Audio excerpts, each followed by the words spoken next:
So hello, everyone. I'd like to welcome family, friends, administrators, faculty, and students of the Mercyhurst University Department of Physician Assistant Studies to the White Coat Ceremony for the class of 2023. I'm Robin Newhook, Chair of the Department of Physician Assistant Studies, and we are so honored to have you all here today to celebrate these exceptional young men and women as they achieve this milestone. It is now my pleasure to introduce the administrators and faculty joining us today. If you could please stand when I call your name. Dr. Diane Jones, Interim Dean of the Zurn College of Natural and Health Sciences. And our PA faculty, Dr. Paul Hawley, Medical Director. Professor Marcy Fitzgerald, Academic Director. Professor Megan Dugan, Associate and Clinical Director. Professor Amanda Oliver. Clinical Administrative Secretary Cindy Kuhn. Administrative Secretary Chris Waldinger.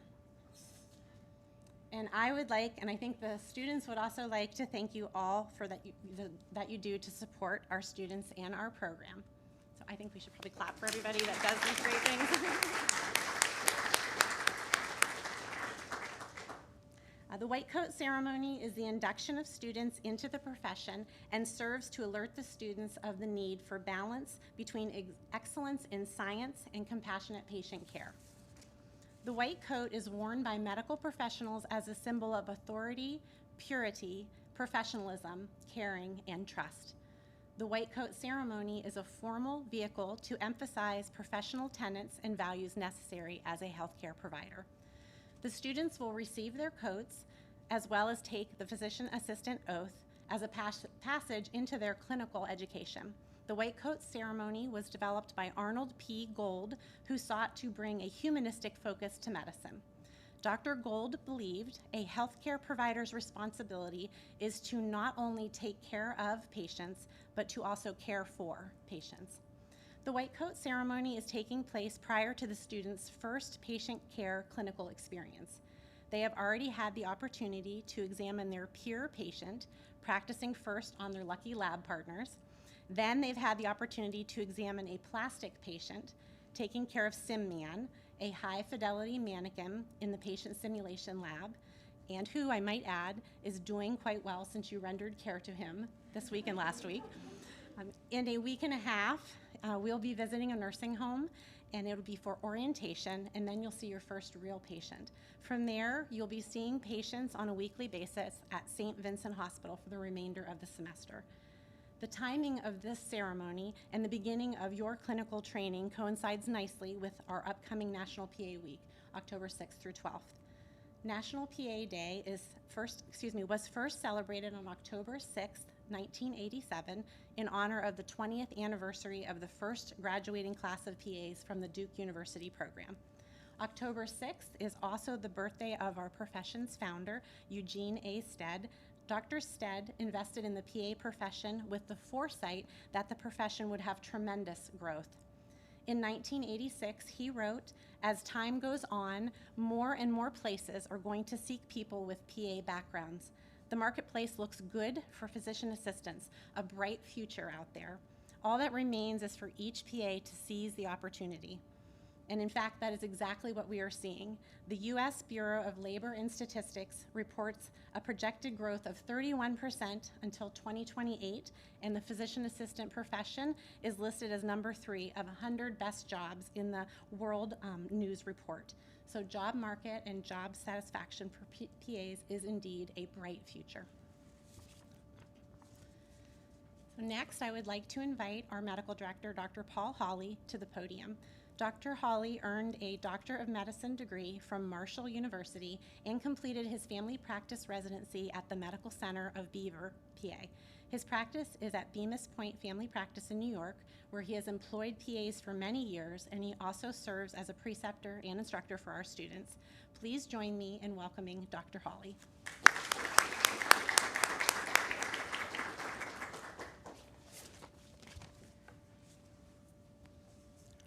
I talk fast, so if I have this on, there's absolutely no way that you guys will even understand a word that I'm saying. So I'm going to talk just a little bit about the physician-assistant-physician relationship. So I'm just going to spend a few minutes with that and hopefully give you guys a little insight into what you'll be doing for the rest of your lives, and it'll be a fun thing, so it'll be good. Robin already started talking out a little bit about our friend and founder of the physician assistant profession, Dr. Stead. And he actually started in the 1950s, understanding that there was a significant shift in physicians going from primary care into specialty care, which was leaving a lot of people without access into the medical community. He did actually some experimentation, which I just found out this morning, and there were a couple failed attempts at doing some other things with some other professions. And in the early 60s, he said, I've tried to do other stuff and it hasn't worked. Let's make a whole new provider. And literally that's what he said. So he looked and tried to come up with a different plan, looked for some of his colleagues at Duke University, and started out by looking at 4 different naval corpsmen and enlisted those 4 people to learn about primary care through a physician assistant training model. And he modeled this program after a very successful, very rapid, very intense training program that was developed in World War II in order to get healthcare providers trained very quickly, because unfortunately at that time there was a huge need for a lot of healthcare providers. He took that program, modified it a little bit, focusing on primary care, and as Robin said, on October 6th of 1967, graduated his first class of 3. So the 4 that started, 3 of them finished the program. So that was a very nice thing. And back in, what year did you say? Do you remember? It's on the paper. Oh, whatever year it was, he predicted that the program was going to grow. I don't think even Dr. Stead had an idea how much the program was going to grow. In 1967, there were 3 graduates. In 1970, there were 300 graduates. And by 2018, there were 189,000 physician assistants working. That's a pretty great rate of growth. And I am going to argue with you about one thing, because the U.S. News and World Report in 2021 published some new data that said that physician assistant was the #1 job in the top 100 jobs, and also was the #1 pick for professions in healthcare. So that's pretty telling, I think. So you guys have really picked a great field to go into. And obviously, I'm not going on script, so I'm talking a lot longer than I said I was gonna. So I'm sorry. So anyway, well before the first patients were actually seen by a physician assistant, physicians were involved in the development of the physician assistant program. Besides Dr. Stead, there were several other very forward-thinking physicians that recognized to adequately prepare and treat the rapidly growing population, there was help needed. Dr. Stead's model of training people very intensively but very quickly fit that bill perfectly. Soon, there were many physicians that were involved in the training, in the accreditation, the certification, as well as the promotion of the program, because as much as the physician assistant program is recognized and very easily accepted, it wasn't always the case. It definitely was not always the case, and there was a very, very steep uphill climb to get the physician assistant model even accepted. And even at Duke University, there was a lot of adversity that they had to overcome, but they obviously overcame, and you guys are just proof of that, so that's pretty exciting. So as I'm talking about the physician assistant relationship, how do they all work together? It's often been described by Dr. Stead and others that the relationship between a physician and a physician assistant is something called a delegated autonomy. So regardless of the specialty, physician assistants are challenged to work within their professional training, the supervising physician's scope of practice, and that which is allowed by law in the state or commonwealth in which you are practicing. Now, that's a lot of bleh, and it sounds kind of restrictive, but really it's not, because most physician assistants are able to practice relatively autonomously with their supervising physician in whatever field they're in with minimal problems. There's a joint responsibility by the physician and the physician assistant team to always seek appropriate consultation and provide the constructive yet not suppressive supervision. And I will stress the not suppressive supervision part, because that's the only way it can work. The most effective teams in the physician-assisted physician model will provide optimal patient care by designing practice models where the skills of each of the providers come together so that they actually complement each other and provide the best care for your patients. And that's the only way that it'll actually work.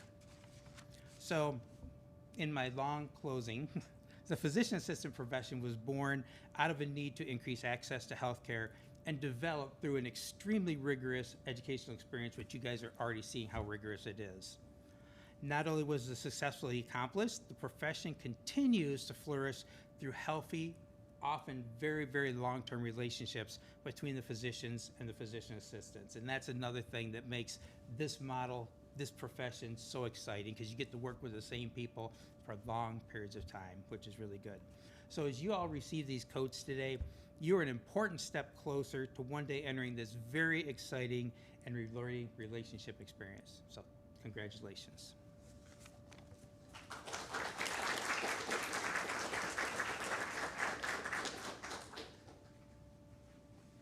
Thank you very much, Dr. Hawley. And at this time, I would like to invite the faculty and Professor Fitzgerald to the podium, and we will begin the presentation of the white coats.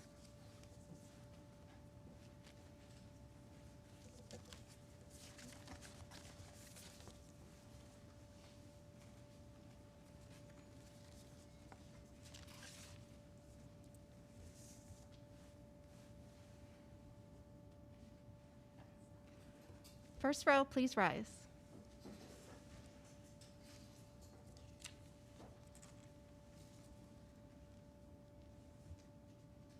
Ola Abduhamda.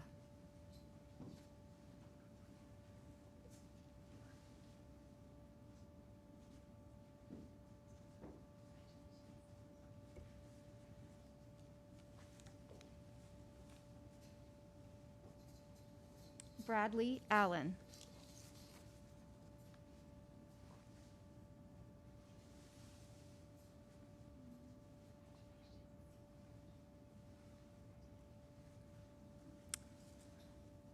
Courtney Beamisturfer.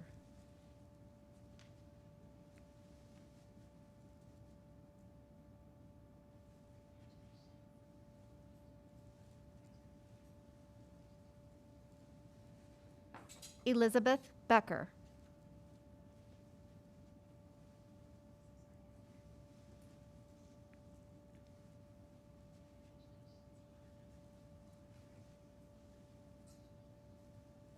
Alexandra Bowden.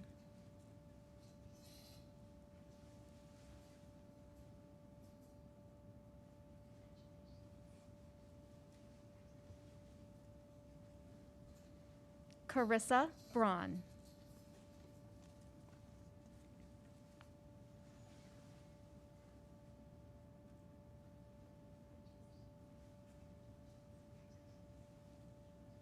Alexandra Burrows.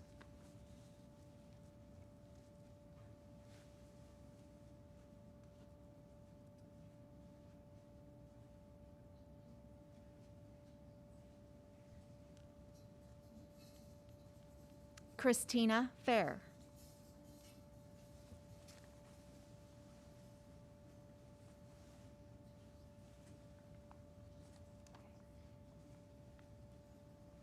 Annalise Gilbert.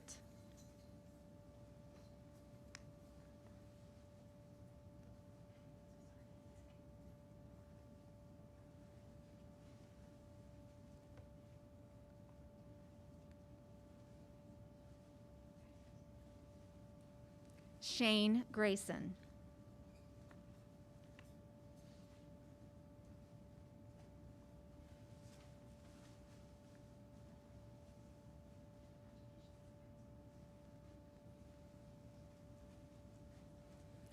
Ashley Grayson.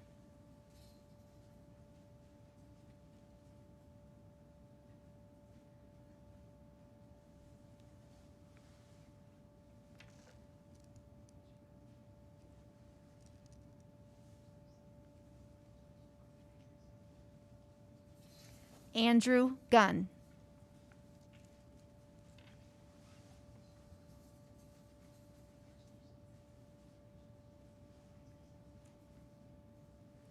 First row, please be seated.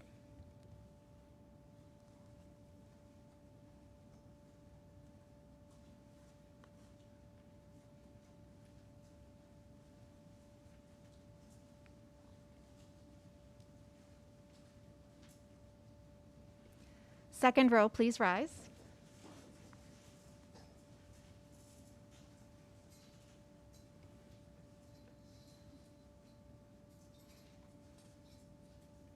Emily Isaacson.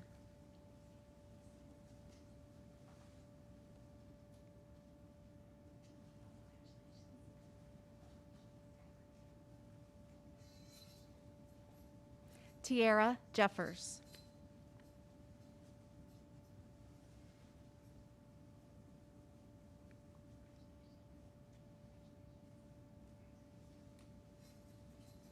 Hannah Johnson.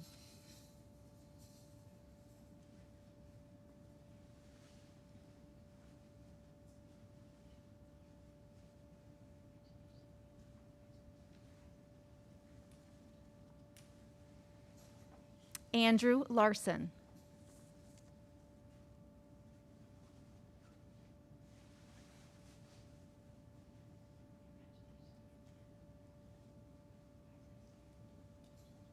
Megan Marsh.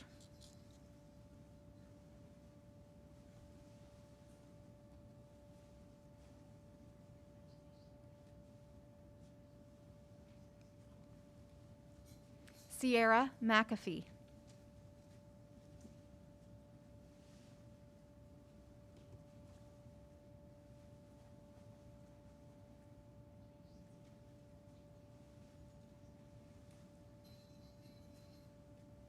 Jonathan Merkley.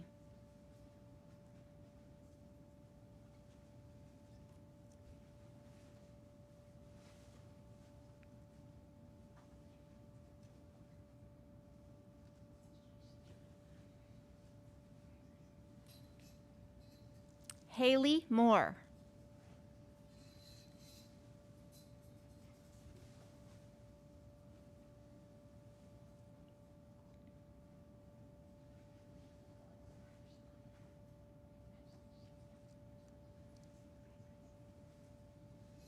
Elizabeth Morrow.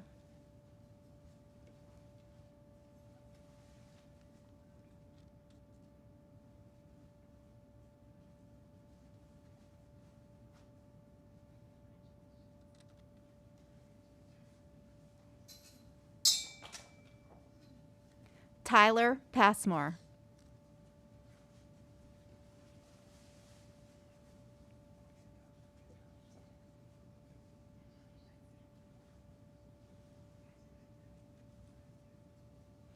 Alicia Serafino.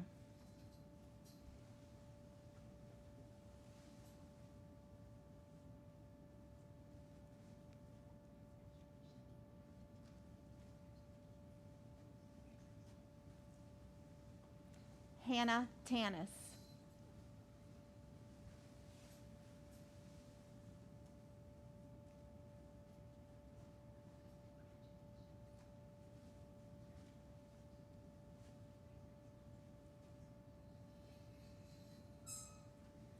You all may be seated.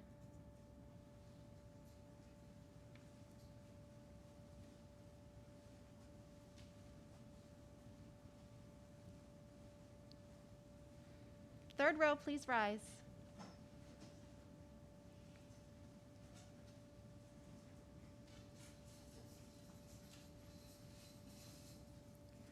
Madeline Uri.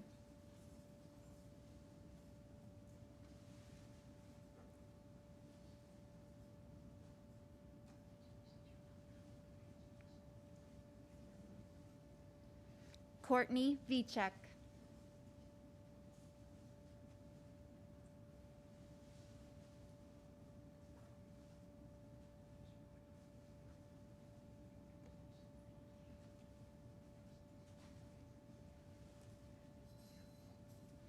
Abigail Waldron.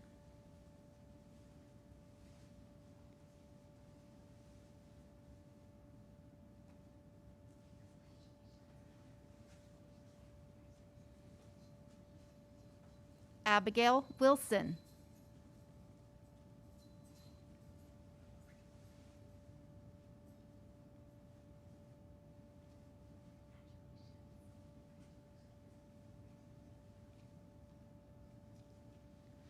Taylor Woods.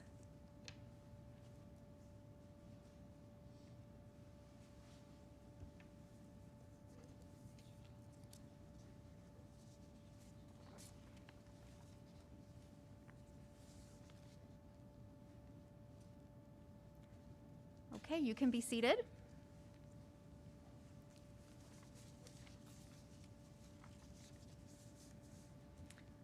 Okay, now that you have your lovely white coats on, we're going to ask you to come back up so that you can repeat the oath with us. So row 1, please come forward and step in your designated spots.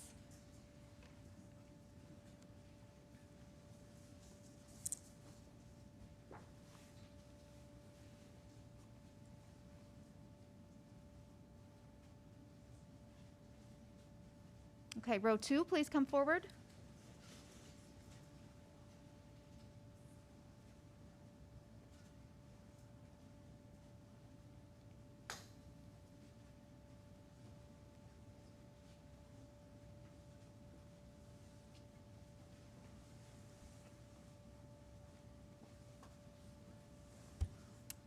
And row 3, please come forward.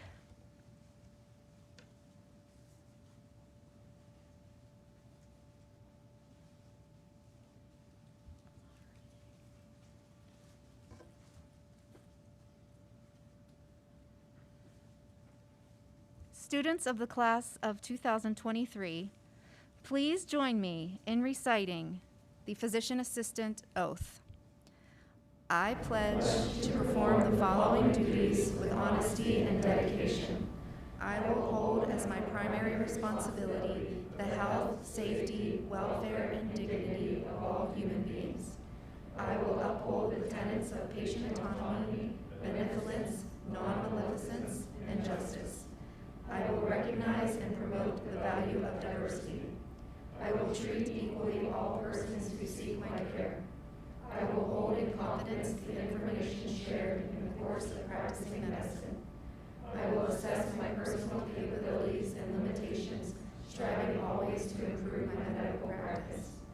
I will actively seek to expand my knowledge and skills, keeping abreast of advances in medicine. I will work with other members of the healthcare team to provide compassionate and effective care of patients. I will use my knowledge and experience to contribute to an improved community. I will respect my professional relationship with the physician. I will share and expand knowledge within the profession. These duties are pledged with sincerity and upon my honor. Please join me in congratulating the Mercyhurst University Physician Assistant Class of 2023.